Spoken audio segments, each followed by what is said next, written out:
లోక్సభలో రైతు సమస్యలపై చర్చకు పట్టుబట్టాయి విపక్షాలు. మహారాష్ట్రలో వేలాది మంది రైతులు ఆత్మహత్య చేసుకుంటున్నా కేంద్రం రైతు సమస్యల్ని పట్టించుకోవట్లేదన్నారు. సభలో విపక్ష ఎంపీలు నిరసన తెలిపారు.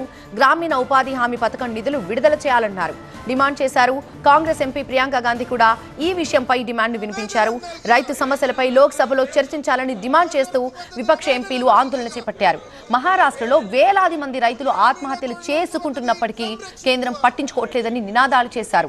కనీస మద్దతు ధర కోసం రైతులు ఎంతో కాలం నుంచి ఆందోళన చేస్తున్నారని, కానీ ప్రభుత్వం వాళ్ళకి ఇచ్చినటువంటి హామీలను ఏ మాత్రం నెరవేర్చట్లేదంటున్నారు విపక్ష ఎంపీలు.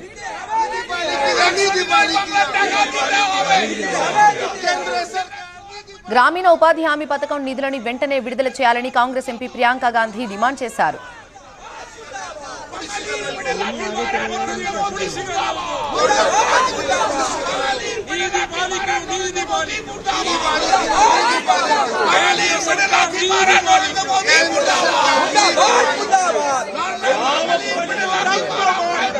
मुर्दाबाद